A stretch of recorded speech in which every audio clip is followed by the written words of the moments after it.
नमस्कार, मैं Mukesh Rana, DBS TV news में आपका स्वागत है। आइए नजर डालते हैं आज की कुछ खास खबरों पर।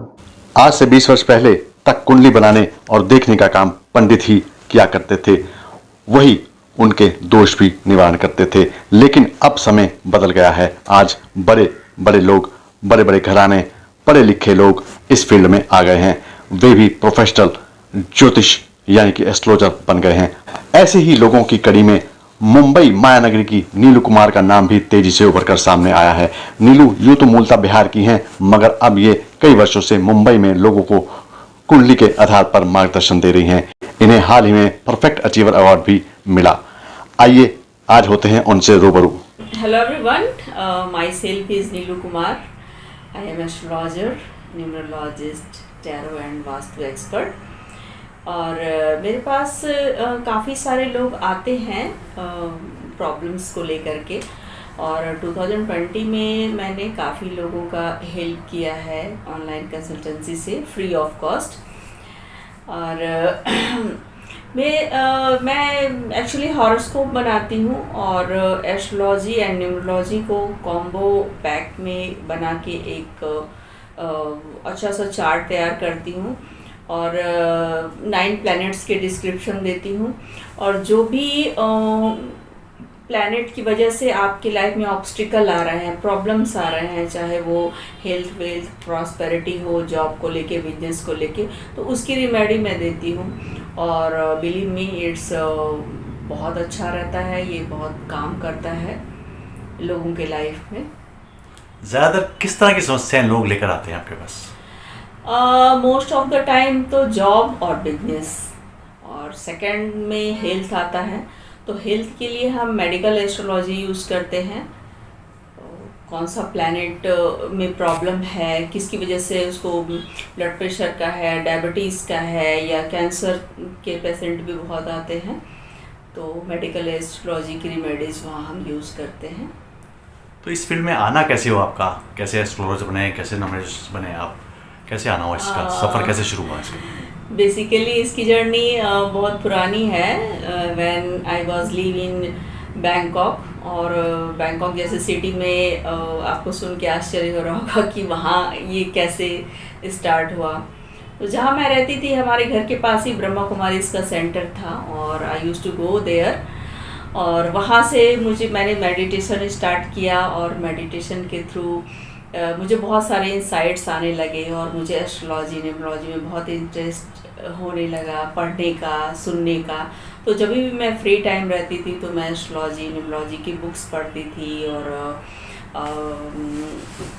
कुछ सुनना होता था। तो इस तरह से हमारा बढ़ता गया इंटरेस्ट, और हमारे इंसाइट्स आते गए हमें।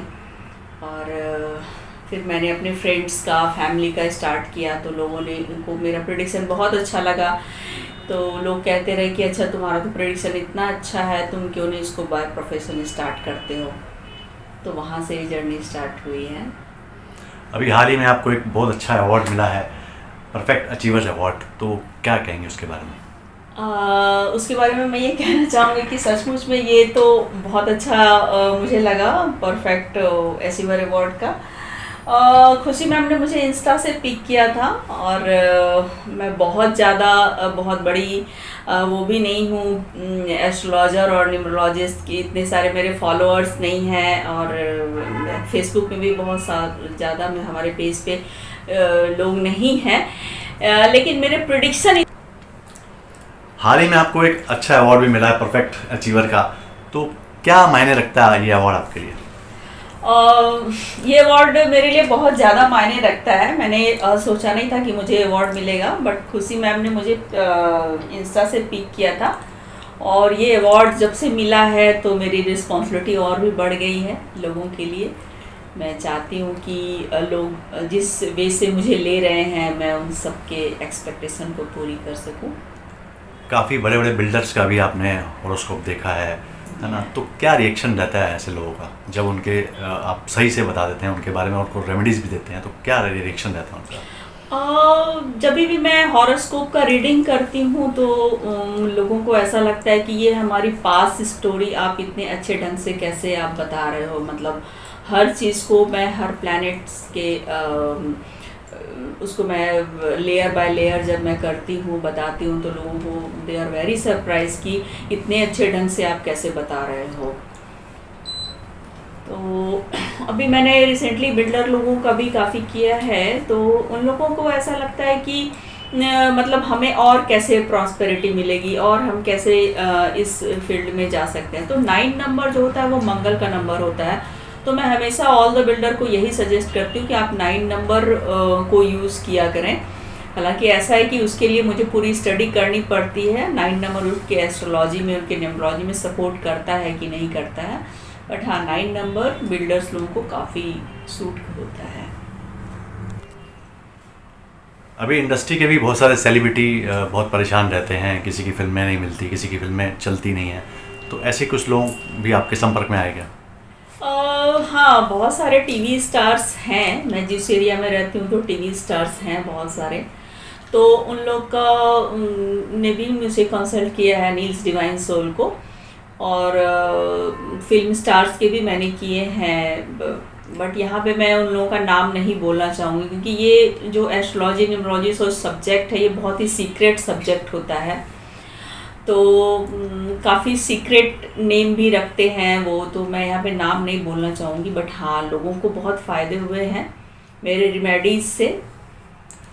इंडस्ट्री में ऐसा कुछ कॉमन चीज़ है जो आप लोगों को सजेस्ट करें कि वो इंडस्ट्री में बने रह सकें या हिट हो सकें? कॉमन चीज़ ये है कि कभी भी हमें किसी के बारे में बुरा नहीं सोचना चाहिए। मतलब हमारा माइंड जो होता है उसको हम अच्छे थॉट्स से अगर हम उनको से फीड करते हैं तो वो बहुत अच्छा रहता है, और हमें हमेशा हेल्प करनी चाहिए सामने वाले को। अगर आप किसी को हेल्प कर रहे हो तो ऊपर वाला आपको हेल्प करता है, मैं इसी चीज़ को बिलीव करती हूँ। और मैं यहाँ तक जो आज पहुँची हूँ ये मैंने मतलब ये मेरे कर्मास ही हैं कि मैं खुद हर चीज़ मेरे लाइफ में खुद ब खुद होता जा रहा है, मतलब एक के बाद एक सीढ़ियाँ मिलती जा रही है और मैं ऊपर चढ़ती जा रही हूँ। अच्छा, एक बात कही जाती है कि जब हम पैदा होते हैं तभी सब कुछ लिखा जा चुका होता है, फिर हम रेमेडीज़ दे के उसको बदलते कैसे, बदल कैसे सकते हैं? बदलते ये है कि हमारा जो हॉरोस्कोप है उसमें 12th हाउस होते हैं और 9 प्लैनेट्स रहते हैं। तो अगर किसी भी हाउस में आपका वो प्लैनेट अच्छा नहीं है, मैलेफिक है, जैसे मैं एग्जांपल यहाँ देना चाहूँगी कि अगर मान लीजिए आपको जॉब में, आपको प्रोफेशन में कुछ प्रॉब्लम्स आ रहे हैं तो आपको अपने 10th हाउस को देखना चाहिए। अगर वहाँ कोई भी मैलेफिक प्लैनेट है तो आप कितना भी कुछ मेहनत करेंगे, मीन्स आप मेहनत 10 आवर्स की करोगे और आपको रिजल्ट 1 आवर की मिलेगा, तो आपको ज़रूर ही उस प्लैनेट की रिमेडी करनी चाहिए। अगर आप रिमेडी करोगे तो आपका 50 to 60-70% वेव हो जाएगा जो बैड कर्मास हैं। तो अमित जी बहुत नीचे चले गए थे एक टाइम पे, तो उन्होंने भी शायद रेमेडीज़ का इस्तेमाल किया और वापस फिर उभर के आ गए। जरूर किया होगा उन्होंने। उनके आप देखोगे कि वो नीलम 2 पहने होते हैं और भी जेमस्टोन वो यूज़ करते हैं। उनके 8th हाउस में इस तरह से प्लैनेट है कंबस, तो उन्होंने पहना हुआ है और उनको काफ़ी सूट भी होता है। अच्छा, सलमान एक मुस्लिम है लेकिन वो भी एक ब्लू कलर का ब्रेसलेट हमेशा पहनते हैं, तो Yes. उसका कुछ आपको लगता है क्या रीज़न हो सकता है उसके पीछे? सलमान जी जो पहने हुए हैं उनको हम फिरोज़ा बोलते हैं, और वो जो है फिरोज़ा काफ़ी मतलब जिस फील्ड में है वो, जिस लाइन में है वो, तो वहाँ पे उनके लक को और इन्हांस करता है, तो इसलिए उन्होंने पहना हुआ है और देख ही रहे हैं कहाँ से कहाँ वो जा रहे हैं। अच्छा, आज आखिरी क्वेश्चन आपसे पूछता हूँ कि इस देश में जब से मोदी आया है, लगभग 8 साल हो गए हैं, तो वो एकदम ग्रो करते जा रहे हैं, हर जहाँ भी हाथ डालते हैं उनकी एकदम तारीफ होती है, देश में विदेश में सब जगह। तो अभी 2024 में फिर से चुनाव आने वाले हैं, तो क्या लगता है कि मोदी जी फिर वापस आएंगे? आपने उनका भी स्टडी किया होगा।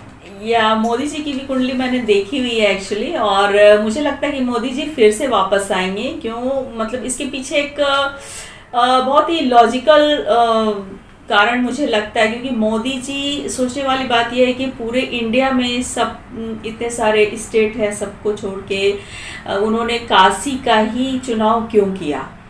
क्योंकि काशी जो है भगवान शिव के त्रिशूल पे टिकी हुई है और वो कभी भी मिटने वाली जगह नहीं है, इसलिए मोदी जी ने वहाँ चूज़ किया काशी को। और शिव जी से काफ़ी भक्त हैं शिव जी के, और इस वजह से मतलब शिव जी का आशीर्वाद है, मुझे ऐसा लगता है मोदी जी पे। और तभी वो केदारनाथ में भी बहुत टाइम बिताए हैं, और अभी बनारस का तो आप देख ही रहे हैं कैसे कायाकल्प हो गया है। और मैं आई एम 100% श्योर कि मोदी जी 2024 में चुनाव जीतेंगे। नमस्कार, अपने अच्छी Thank you बातचीत very हुई, much. फिर मिलेंगे फिर एक Yes. मुलाकात के साथ। नमस्कार, मैं चंदन गुप्ता, समाज सेवक, दबंग बिहार स्टार टीवी, जो जनता की बातें सरकार तक, सरकार की बातें आप तक पहुंचाते हैं। तो इनको ज़्यादा से ज़्यादा सब्सक्राइब करें, लाइक करें और बेल आइकन के बटन को दबाना ना भूलें।